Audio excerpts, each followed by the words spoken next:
We don't make up any quickly. stories, sir. These are the Make up reactions of stories. Nigerians I'm as to serious. what the intention I'm about very this is. serious. I'm very serious, and I'm going to insist on that. You always make it, make it look like, you can talk about anybody. You can abuse Tinubu. You can do this. I even had one of your, I think it's Darlington, who went on air one day on VOP saying, "Oh, all this is because I'm working for Tinubu." That's insulting. Such a thing that he doesn't want to hear that narrative, this and that. The way he reacted when you mentioned P2B tells me all I need to know. It's as simple as that. He said Peter Obi was not the only person he called on. He called on every other person as well. So why is everyone latching on to the fact that he called on Peter Obi? Is he not from the Southeast? And why can't he physically be part of the protests? The reaction is what I'm saying. The way he reacted about it, that he doesn't want that, this and that. He doesn't want to hear P2B.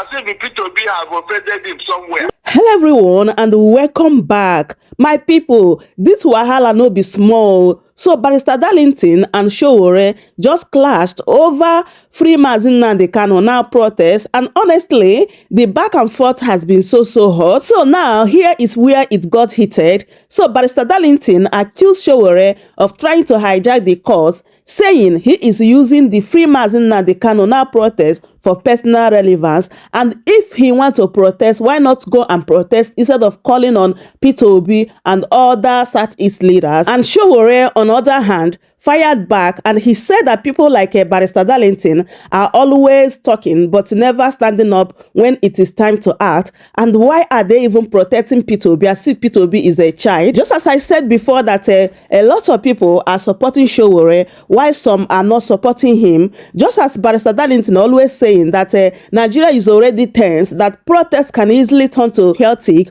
or be misunderstood politically, and once it turned violent, the message got lost. And now that Igbos are involved, Nigeria government will use that opportunity to buy most of them, knowing fully well that this is what they wanted, right? You can feel the fear from Barista Darlington as elder man, right? Knowing the kind of country we have. And on the other hand, you guys know that Sowore gets passion. He is being consistent, like when he comes to protest as a tool for justice. When the system keep ignoring court order, people will naturally say, let's hit the street. You guys saw what happened today in the court, how they denied Mazi Nnamdi Kanu medical treatment, like they don't want Mazi Nnamdi Kanu to go and treat himself. Now the court is telling us that Mazi Nnamdi Kanu is fit to start his trial, knowing fully well that Mazi Nnamdi Kanu has several ailments. Nigerian Medical Association just concluded, based on DSS medical report, they have not examined Mazi Nnamdi Kanu. So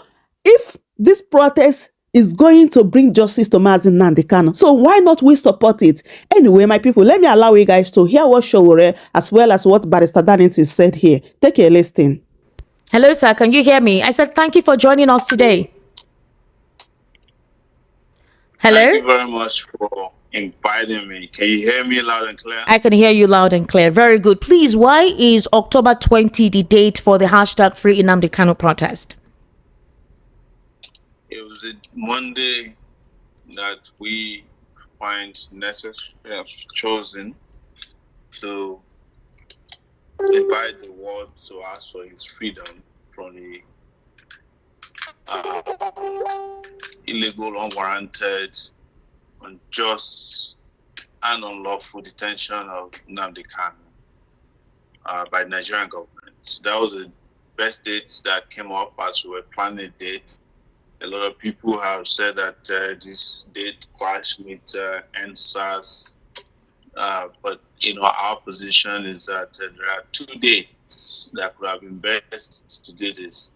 The first time was the last time they didn't do it, and the next time is the next time they should do it. Okay, very good. So have you been met with any resistance ever since you propositioned Are you this? still there? I am here. I can hear you very well. So I said that, have you been met with any resistance ever since this call, and you've been mobilizing and galvanizing for support on the hashtag Free Nnamdi Kanu protest? What kind of resistance have you been met with? Well, it's been all kinds of resistance. There have been online trolling today we saw that they mobilized some people who used to be National Youth Council of Nigeria. They are an appendage of Nigerian government, threatening that we are supporting people who are killing Hausas and Fulanis in the south. There's been a lot of government propaganda from the ruling party. Even some of them have come from people who said this is going to blunt the NSAS memorial. And the question we're asking is that can't we do more than one thing on the same day if it is for justice? So, but we're used to this. We're known that this will come, that threats will come. There's also been a lot of threats to places we visited for mobilization. The DSS have been visiting markets that we visited yesterday and today, trying to harass market leaders and plaza leaders who have indicated interest in shutting down the plazas and markets to make sure this is a success on Monday. All right, Mr. Omoyele, I don't know if you've been able to get some reactions from some cross-section of Nigerians who feel that you shouldn't have called out Peter Obi or Southeast traditional leaders and all whatnot to join you in this, considering the fact that there is a perception that the government of the day it is not in good, it doesn't have a good relationship with him. There are talks that this could be a trap politically and anything could happen to him, considering the fact that you have I'm tired of those of you who frame these stories. No, it's not framed. We're not framing the stories. We're reading down the reactions. I'm used to listen. I'm used to your station. I'm used to your people just making up stories, about nobody can talk about Peter Obi and all that. I'm tired of it. No, sir, it's to clear out all the narratives. No, it's to clear out all the narratives about. I'm very sure. I come to your station all the time. You make up stories about Peter Obi. We don't make up any stories, sir. These are the reactions of Nigerians as to what the intention about this is. I'm very serious, and I'm going to insist on that. You always make it look like you can talk about anybody. You can abuse Tinubu. You can do this. I even heard one of your, I think it's Darlington, who went on air one day on VOP saying, "Oh, all this is because I'm working for Tinubu." That's insulting, If you want to keep your station to just talking about Peter, just rename VOP as Peter Obi, voice of whatever you want to call it. And don't invite people to accept people who agree with you, But they tell me that I shouldn't have called up. Is it Peter Obi the only person that I No, like I said, these were the narratives, and we're trying to clear out all of this. Can you please listen to me? I called out Solodo. Yeah. I called out Alex T. I called out Ojus or Kalu. I went to meet Jonathan Goodluck, former President Goodluck Jonathan, who I disagree with. And all you can reduce these stories are, if Peter B is a sissy, if he's a jelly, just protect him as one, but don't bring it up on my, don't bring it to the surface when you're talking to me. All right, let's look at this. For example, Bayo Onanuga, the presidential spokesperson on information and strategy. What is Peter Obi afraid of? Tell me. Why can't he fight for? If he believes in Nnamdi Kanu, if he believes in Nnamdi, if he believes in justice, why can't Peter Obi fight for Nnamdi Kanu? And every time we have a discussion on VOP, just bring up these very puerile arguments about Peter Obi. You want to trap Peter Obi? Is it a child? If he is, maybe he has no business. Well, Mr. Omoyele, they feel that ethnicity plays a huge role here. You don't feel anything. Oh, okay, fine. Let's look at what Mr. Opinion. No, it's not my personal opinion, sir. It's not my personal opinion. You're presenting your jaundice opinions. Okay, fine. Let's look at Mr. Bayo Onanuga reacting to this, sir. Hello, sir. Can you hear me? Can you hear me? I've been in markets today. I've been in 6 markets in the last 2 days. 6 markets in this Abuja, campaigning for free Nnamdi Kanu. And you said, who did you talk to? You just make up stories. Mr. Omoyele, I want to tell you that it wasn't made up. We're trying to clear out the narratives and hear from you precisely the true intention of this. We are not making up anything, sir. And don't invite people like me. All right, Mr. Omoyele, let's look at what the president's spokesperson said. People you agree with. Mr. Omoyele, Can you hear me? This is about Peter Obi and nothing else. Okay, Mr. Omoyele Sowore, can you hear me? The presidential spokesperson on information and strategy complained about it when you talked about it, when you mentioned it. He says that he described your motive as a motive of causing chaos. Now, rather than allowing describe my motive, Mr. Bayo Onanuga, he wrote, Mr. Bayo Onanuga, can you hear me, sir? Sir, Yes. can you hear me? I can hear you. Okay. The presidential spokesperson, media advisor on information and strategy, Mr. Bayo Onanuga, responded to this call of hashtag Free Nnamdi Kanu. And one of the things he said is he described you as an anarchist, someone who derives pleasure in chaos, and said that why don't you let the judicial process take its course rather than having to go on this route or this route that you're taking on. I don't know if you've seen him tweet that in reaction or in response to this. I don't pay attention to people like Bayo Onanuga. Do you know why? Why? Listen, Bayo Onanuga used to run a news magazine. A magazine knows that the news. And when the Nigerian military banned the magazine, he kept running it, which could be described as illegal, but we all supported him. So I can't be paying attention to such a person who had defied dictatorship and authoritarianism or fascism in the past, who is not benefiting from it. How do I pay attention to such a person? I used to help Bayo Onanuga sell photocopies of Temple magazine. It's called Temple. You can ask anybody. We take it to churches under the military. Okay. So how is Onanuga going to be the one who becomes the yardstick for judging what is right and wrong? He's just doing what he's paid to do or what he's asked to do. What I'm doing is what my conscience tells me is right. And that's why I was completely no longer having it when you started saying I'm trying to trap Peter Obi. It wasn't me, sir, but I don't know if you could hear me. It's not me. You guys just set yourself up to gaslight people with Peter Obi. And I'm tired of it. Mr. Omoyele Sowore, one of the things that we anticipated doing here was to clear out all these things. Okay, in reaction, Mr. Bayo Onanuga, you're mentioning Peter. I said Mr. Bayo Onanuga, Mr. Sowore, you're calling Peter Obi again. We're done with that aspect of the conversation. Let's look at the reaction from the. You can be done with it, but I'm not done with it. Okay. I'm tired of having your people in your station just make up stories about and gaslight people about Peter Obi. Peter Obi don't want to be. All right.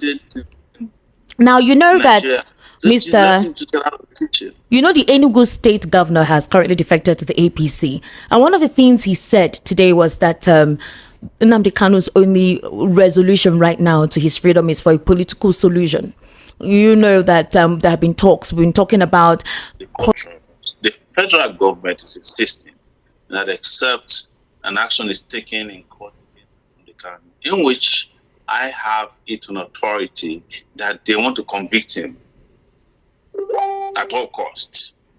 And then people are going to be begging them for pardon. That's the plan. If that's what Peter Obi means, Peter Obi means, then he's part of the problem. But political solution, as Mr. Femi Falana described in Abia State last week, is for them to leave the courtrooms, sit down and talk with Nnamdi Kanu and let him go home and become a free man, and maybe have some conversation and dialogue with him over what happens next. That's what I understand by political solution. Mm-hmm.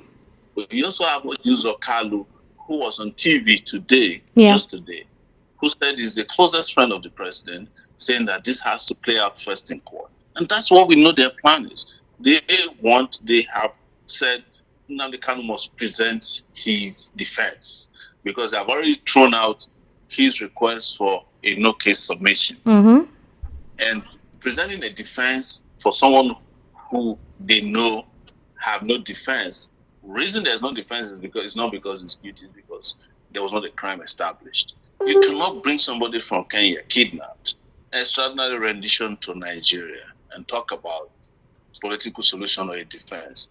He doesn't have to defend himself because the process for bringing him to court in the first place is fraud. Fundamentally, it's internationally unacceptable way of bringing people to court. So they don't have any evidence to show that Nnamdi Kanu committed a crime. But they want him to present a defense that they know he cannot even if you want to present a defense, you're entitled to have certain parameters in place. Somebody who is held up against his own wish, somebody who court has discharged and acquitted, and you say he can't go. Somebody who the Court of Appeal said the process of extraordinary rendition is unacceptable. You keep him in detention for 10 years, and you want him to defend himself. So the question you journalists should ask Mr. Peter Obao, Governor Peter Obao, is what do you mean by political solution?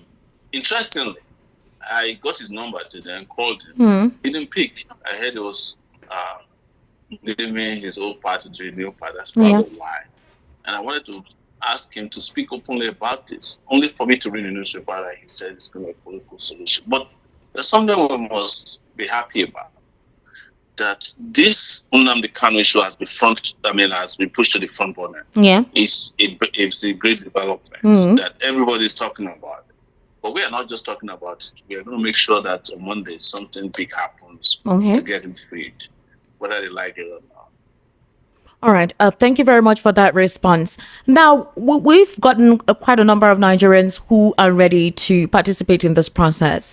A couple of persons feel that as whatever location they are, they will try to get there. I already know that some mobilization is ongoing to see how accommodation can be provided for some persons who want to stay over, considering no one knows how long it's going to be. But the main question is this. This may be something that is being done for the very first time. I recall one of your interviews, you had said that you wanted to do this way back in 2023, thereabout, that your first resistance was from Imo State. They told you that it will be done after the elections, that this is not the first time you're wanting to go through with this. So do you think that the leaders in the Southeast, especially the political leaders, have been the ones impeding the process for, accelerating the process of the release of Nnamdi Kanu? What's your take with that?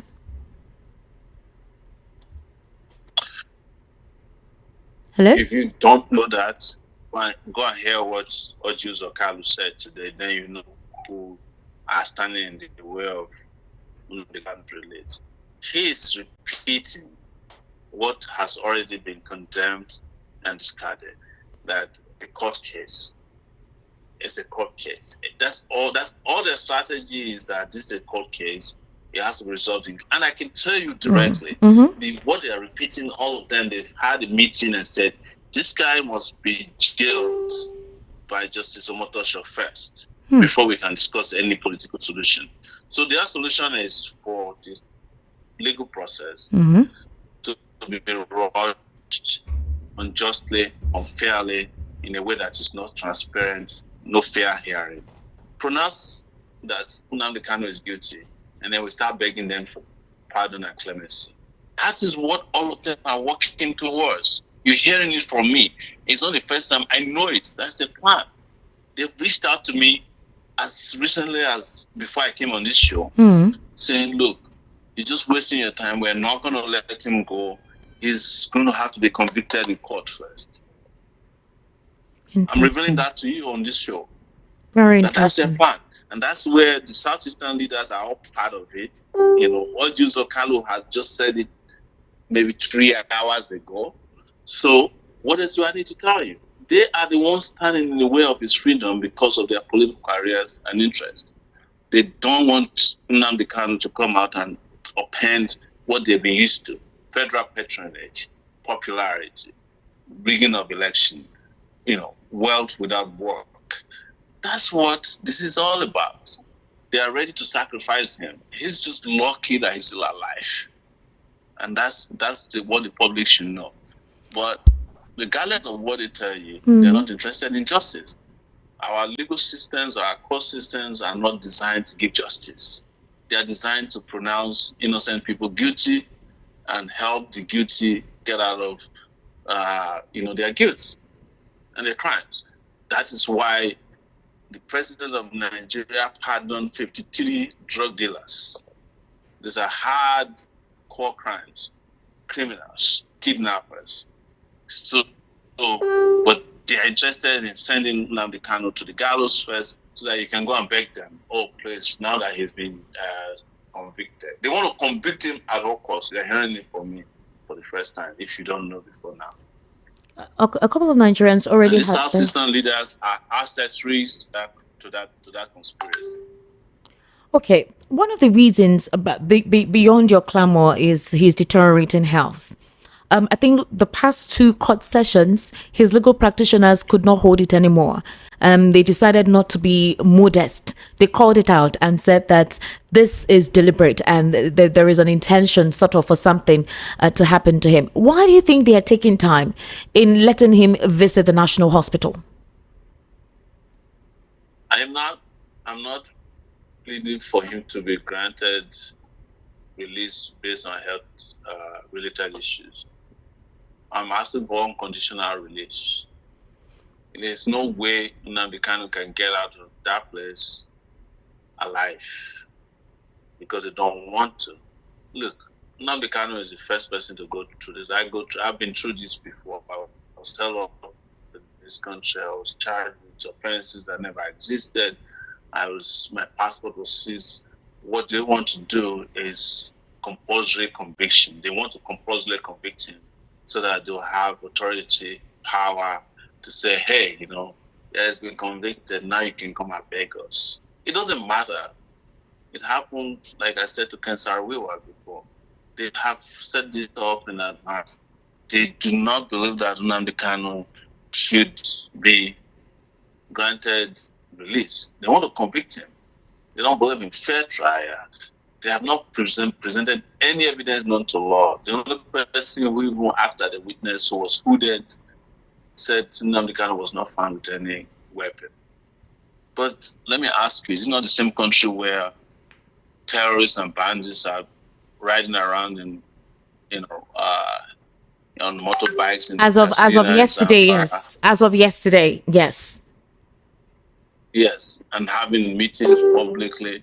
They are walking around with guns and magazines around their chest, and everybody's happy. They even attend their weddings and child naming ceremonies. So, what could Nnamdi Kanu's crime really be apart from the fact that he's an able man in a country that it is a crime to be won? All right. Another thing to look into, Mr. Omoyele Sowore, is this: if, according to what you have revealed now, that the intention is to convict him at all costs, then after the conviction, then a form of political resolution or pardon or form of clemency will be begged for. Should that strengthen the spirit of this protest? If, with how you sound, they have decided, and it feels like whatever anyone does, nobody cares. Regardless of what they have decided, we are going ahead, and our position is that on that day he must be released. They want to convict him. We would not allow an innocent person to be convicted of a crime he hasn't committed. In a country where people who commit crimes are pardoned, are venerated, they're celebrated, and they're granted red carpet receptions. We will not let that happen. And that's my position, that's the position of our team, and that's the position of all the Nigerians who have agreed with us that they'll come to Abuja on Monday for Nnamdi Kanu rally at the Aso Rock Villa.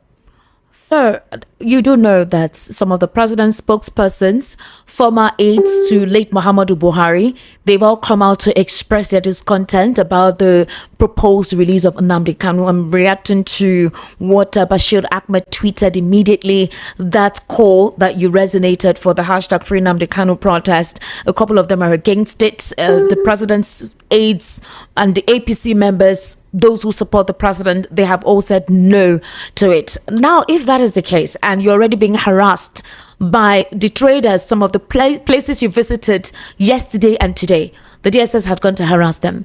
What would be the potential safety on that day for persons who come out for the peaceful clamor for the release of Nnamdi Kanu to the National Assembly? People walk around naked, the car park, garage, thugs stretching openly, the DSS, the police, I think even the army was brought in to threaten us, but it didn't work. So how are we going to be dissuaded this time? It's not going to happen. Our position is clear. If you don't want this to happen on Monday, you have enough time to do what is right. Would they listen to you? Would they listen to this? Would they listen to this? This is a government that doesn't like any form of protest or dissent. So do you think they will listen to this? Because a group has written for an approval for the protest to commence. They don't have to listen to us, but they will be forced to recognize that, the people in power are not as strong as the power of the people. That's the rule, and that's the truth. Okay. In as much as this is a very important cause, this represents others who are in the shoes of Nnamdi Kanu. We still have a lot of persons who are inmates in most of our correctional facilities, no trial, no proper representation, no financial aid to enable them. I know that you've been part of some causes like this to help some of these persons be exonerated. A situation like this, it happens, and it's a form of stigmatization, as some cross-section of the Southeast have complained about marginalization and lack of representation. So the question is this: beyond the case of Nnamdi Kanu and others who have fallen victim of something like this, especially some persons who attempt IPOB members without trial, what is the way forward? We've identified some very notorious detention centers. One of it is Wawa Barrack in the Niger State, where they are dumping people who are termed IPOB members. Summary detention, some of them have been sick, some have died. They sent judges over there to carry out trials that are not fair, open, and transparent. We have asked that people march in those directions. There's a place called Tiger Base in Anambra State, some in Owerri, that will be visited by protesters. We are not going to accept anybody. Nnamdi Kanu is a symbol of this level of very terrible injustice done to Nigerians who are referred to IPOB members. But everybody who's caught up in this unjust, Byzantine system of punishment because of their political or self-determination beliefs are going to be assisted to get out as soon as we can. Everybody will be given reprieve. That's the goal of this protest. It's not limited to Nnamdi Kanu. It's about everybody who's innocent but caught up in the terrible, very wicked, unjust legal system of Nigeria that punishes the innocent and venerates the guilty. All right, Ms. Omoyele, sure, I've been told that you have to leave now. Do you have any final take before we let you go? We're calling on Nigerians to join us in Abuja on Monday. Just find your way here. A lot of people are trying to assist people who want to come, find a place to rest their head overnight or the day after. But Monday is 100%. That's October the 20th, 2025. It's Free Nnamdi Kanu. Protest, Free Nnamdi Kanu now protest. And let me make it clear, because some people have raised eyebrows that that's also EMSA's memorial. Nothing stops us from multitasking, and when there's plenty of injustices on our hands, EMSA's memorial could also happen side by side with Free Nnamdi Kanu now protest. Thank you very much for having me. All right, thank you so much, Mr. Omoyele Sowore. We sincerely do appreciate your time. I have Barrister Darlington joining me over the telephone. Barrister Darlington, I am so sorry for calling you, but there is a right of reply. We did have some network situations, but Mr. Omoyele Sowore actually discounted and distanced himself from some of the narratives that you said here yesterday. He even called your name while he was explaining. And I tried to tell him that this is not the purview of Voice of the People, and this is not my personal perception to the exercise that he has intended to put on October 20, 2025. But we needed to dispel some of the narratives about the politics behind this, if indeed the intention is sincere, the politics of there is an ulterior motive and all that. Mr. Omoyele was angry about that notion. Maybe he is actually distressed. He's going through a lot with trying to galvanize and mobilize. However, what's your reaction? I don't know if you're listening to this, but are you now certified that there is no political intention behind it? Because he had this perception that we try to protect Peter Obi like he's a child, and that if indeed he has any sincerity or purpose, and he claims he wants Nnamdi Kanu released, why can't he join the fray? Why can't he join this movement in calling for the release of Nnamdi Kanu on that particular protest? So what is your take on this? This is your right of reply. Esther, instead of agreeing with what Sowore said, it has equally validated my position concerning him. Sowore just proved to me now that he's a dictator who doesn't want to hear other people's opinion. Sowore just proved to me now that he hates the people. That's why he said you should not mention his name. No, it doesn't mean that it is hate. Barista Darlington. Hold on. He just said, hold on. Okay. Hold on, please. When he said he doesn't want to hear that narrative, this and that, what did the P2B do to him that he said he doesn't want to hear it? In Igbo land today, mention any other political figure that is a popular P2B. Sowore would have told me. Barista Darlington. Hold on, I'm coming. No, you're not getting what he said right. I need to help you understand what he said. I tried for him to clear this narrative of there is a political trap in this whole thing for him asking Mr. Peter Obi to join the fray. Hold on.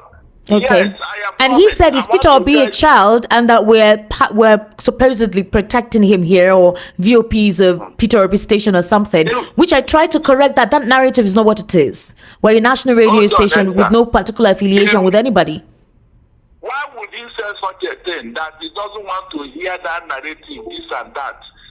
The way he reacted when he mentioned Peter Obi tells me all I need to know. It's as simple as that. He said Peter Obi was not the only person he called on. He called on every other person as well. So why is everyone latching on to the fact that he called on Peter Obi? Is he not from the southeast? And why can't he physically be part of the protest? The reaction is what I'm saying. The way he reacted about it, he doesn't want that, this and that. He doesn't want to hear Peter Obi.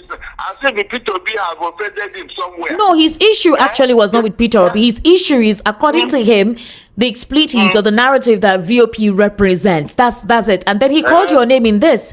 He said all of the things you said is not true. Who is that person that want to come to VOP that we said no, don't come from any other tribe? You see, when they fly this narrative, don't fall into it, Esther. Why can't he go to the other station that are Yoruba station? Let me see whether they'll give Barista Darlington, this is not a Yoruba station. VOP is not a Yoruba station. This is a narrative we're trying to dispel. It's not an Igbo station, sir. Hold on. Why did you allow him to even say that? That is an Igbo station. I never allowed him to. Did you listen to the conversation? Did you hear how he was speaking? Did you see how I even tried to interfere and interject, and he had this mindset? That tells me whom he is. Esther, let us go to the proper issue here. Exactly. Look at what he said. Look at what he said. That DSS are harassing market women that he spoke to concerning the protest. Okay. But did he tell you that DSS have been harassing him, or that they have arrested him as the arrowhead of this protest? No. You can see, the people he's talking to, they are the one being harassed. But himself is going about all over the country. Nobody is talking to him. Nobody is harassing him.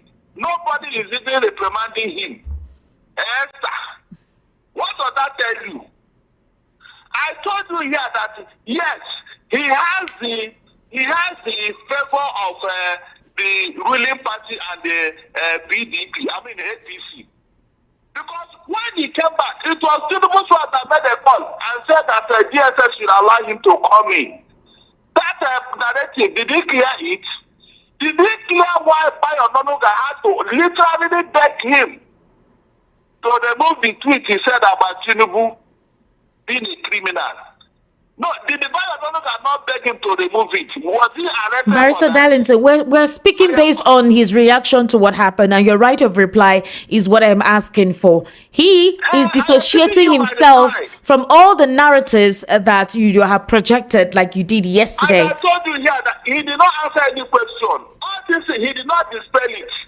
I am telling you here that you want him to come out and tell you, action speaks louder than words.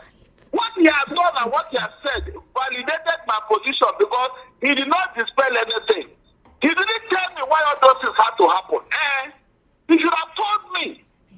That's what I'm trying to let you. He said he didn't dispel anything. He validated it. That's why he didn't want you to even go there. All this is I'm saying that there are no facts. Mention any other person that has given that privilege. But already made up their mind that they want to convict him before a political solution will come. So what are you protesting for? Tell me.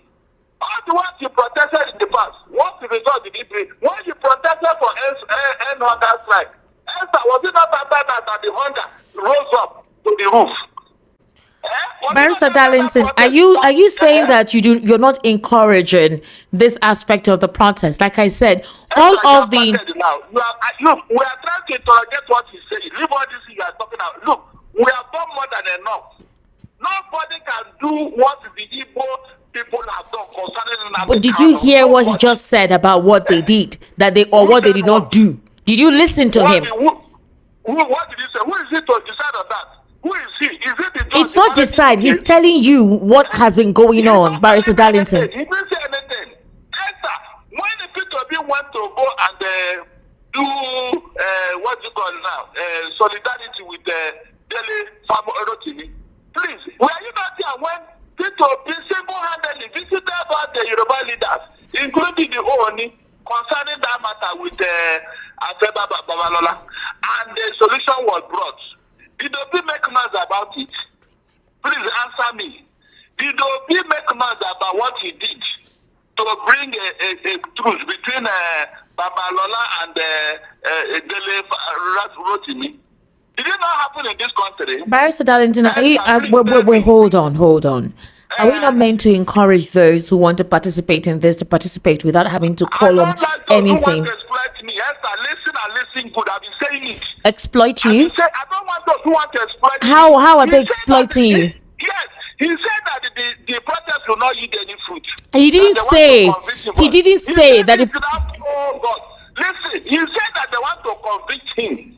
That's what they told him. Yes. He has access now. He has access to what is going on, and that I should hear from him. That's the plan. That's the intention. Then I asked him, no, Barista Darlington, let's get the narrative right. I asked him, I said, if now you have said that the plan is to convict him before they start looking for any form of clemency, then what is the essence of the protest? And then he explained what the essence of the protest is. The thing is, whether anybody likes it or not, that day should reverberate. And I asked about the security of those who will be part of that protest, because if there are complaints that the DSS has started harassing persons in the market who intend to come for this, how then do we ensure the security of those who will physically be present there? And this is why a lot of Nigerians are skeptical of certain persons to be part of that protest, that something could be targeted. But however, like I said, Mr. Omoyele wasn't having any form of narrative. He just wanted to emphasize on what the protest is all about and encourage those who want to be part of it to actually be part of it. So any other thing, my right, I'm calling you for your right of reply because he called your name. I am exactly. Him. I'm telling you here now that since you have said all this, what is the essence of the protest? Since you know that it will not yield any fruit. That's what I'm telling you here. He knows himself. He has told you. So what is the essence? What is the essence? The essence is for his freedom. The essence is for his freedom. What was the protest? Did it bring any fruit? Did it yield any fruit? Tell me what protest from Sowore that has brought any sustainable result. Mention one. Okay, so Barista Darlington, you look for some people to exploit. Okay, so what are you saying now? What are you saying now? What are you now saying? Well, I told you now. I asked questions, which I finally want to ask him. Mention one protest from Sowore that have brought fruit, sustainable fruit to Nigerians.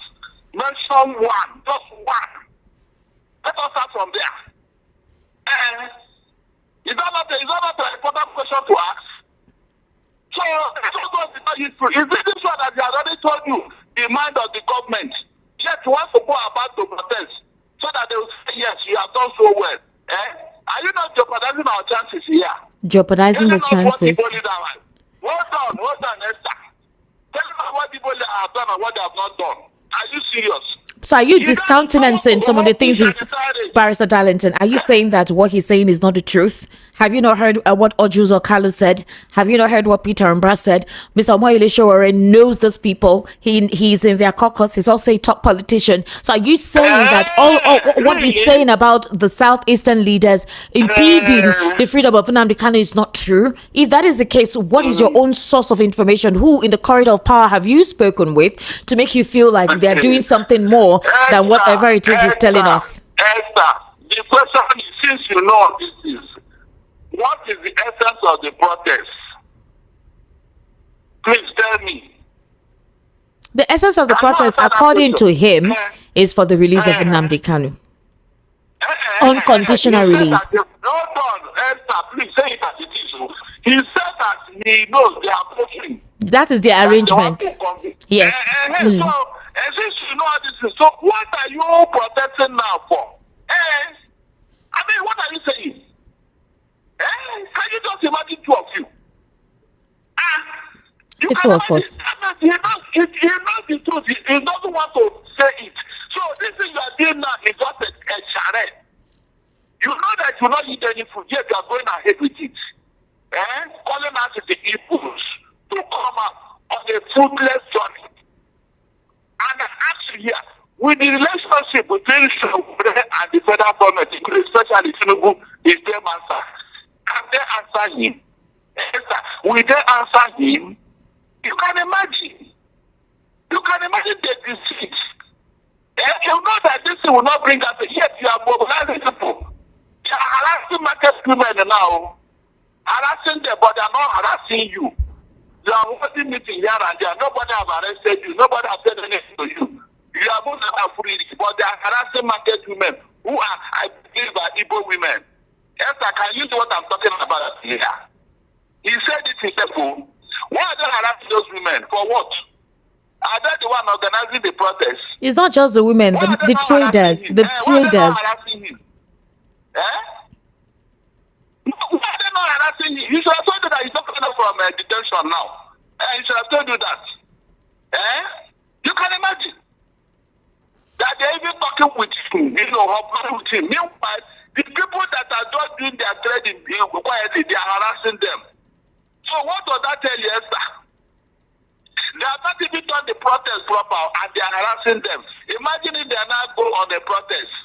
That means they will not even look at Sowore. They will arrest every woman they see there. He just told you this thing this evening. What I've been saying long ago and nobody wants to listen. Well, you heard him. You heard him tell you how he has been in detention for a long time under Muhammadu Buhari. He has been an advocate. It is not me, Barrister Darlington. Didn't you listen to the interview? These are things he said. Hold on, Esther.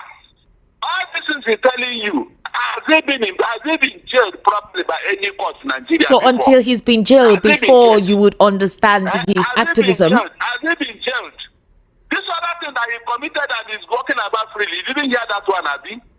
Barrister, are you trying to underestimate his effort? A couple of persons are not happy with you for sounding the way you're sounding. I just told you, Esther, that it is exploitative.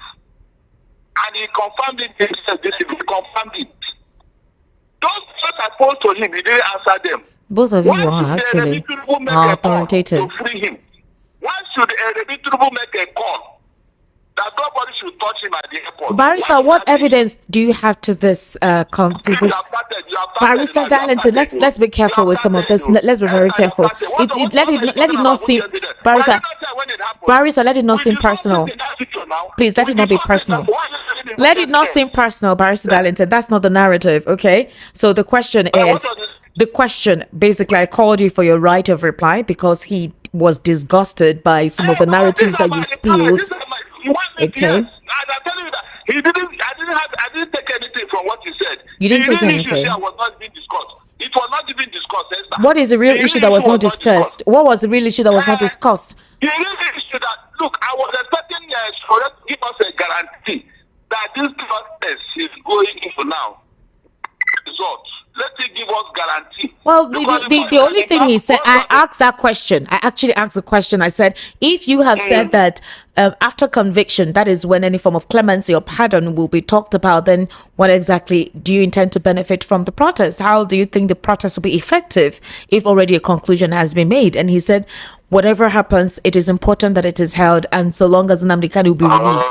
That was the response to that. So that is the guarantee. So, Esther, please, what kind of answer is that?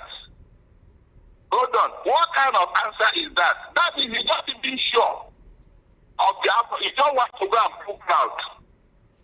He just want to go and pull crowd, nothing else. But Barrister, he has told you, he has explained the difficulties that the Southeast have gone through in this country. The misrepresentation, marginalization, misalignment, the imbalance and the injustice. And that is part of the process for the protest on October 20. Esther, Yes, sir. the same person is telling you that it is the Southeasterners that are holding in Nnamdi Kanu. The same person is now telling you that Southeasterners have gone through hell in Nigeria. So, is it the Southeasterners that are holding themselves? Is it the Southeasterners that are causing problems for themselves, Esther? Hold on, Esther. Who told Nnamdi Kanu to run away when Buhari's military were coming for him? Who told him to run away? Was it you? Was it you? Was it Sowore? If this is not Igbo people, was it Sowore who told Nnamdi Kanu to run away that what is coming? No. Who told him? Was it the Yoruba man or Hausa man? Well, Barista Darlington, my question to you, I don't want you to talk. We don't want to spend so much time so we can receive calls. Okay, we've spoken so much of this. I've gotten your right of reply. But the question is, wouldn't you encourage? And if you're not going to encourage, what would be the factor for you to discourage anyone from being part of this? Because you have been an advocate. Yes. We have said it severally. If you want to go, why not go and produce results and see our reaction? Instead of making it an Igbo thing. He's not making it an Igbo thing. He said he's calling on all Nigerians. No, he's calling on all Nigerians to be part of this. He called Mr. Atiku Abubakar as well. He reached out to him. He called on former President Goodluck Ebele Jonathan to speak with President Tinubu. Is Abubakar a governor? But he's a former vice president and his voice holds weight. Hold on, is he a governor? He's contesting for election, so he may be looking for votes. Barrister, what are you even saying? I'm confused right now. I don't want my Igbo people to be exploited by Sowore. And how do you know they're being exploited? Let him go and do it. That's what I said. So you're saying that I said you should not do it. As a matter of fact, it was the Yoruba man that made the Kanu to be where he is today. Barrister Darlington, I will disconnect you now. I think I've gotten your right of reply. I called you because Mr. Omoyele called you your name. All right, thank you very much. So, my people, that is it. I hope you guys heard what Sowore as well as Barrister Darlington said here, which I believe that most of people will disagree with what Barrister Darlington said here. But know it that everyone is entitled to his or her own opinion, right? But before I leave you guys, so that this particular comment somebody dropped on one of my videos. So this person said, the protest is very important and has come to stay. Coward dies millions times. Why are we dying to live? We are living to die. It is one life and one death. Are we not in the same war? What sparked civil war in 1967? And what is the difference from what is going on in Lagos currently? An Igbo lady was stabbed to death in Yoruba land over bullshit. Let the protest kickstart ASAP. So my people, that is it. Like wherever they're going to make Nnamdi Kanu to regain his freedom, like we need to support it, my people. So I will leave you guys here till my next one. Please do wait to subscribe for more updates. If you haven't, share the video, give it a like so that YouTube will recommend it to other people to watch. Yes, leave your thoughts in the comment section. I will see you guys in my next update. Goodbye for now. Welcome to News TV. Call off it to sleep.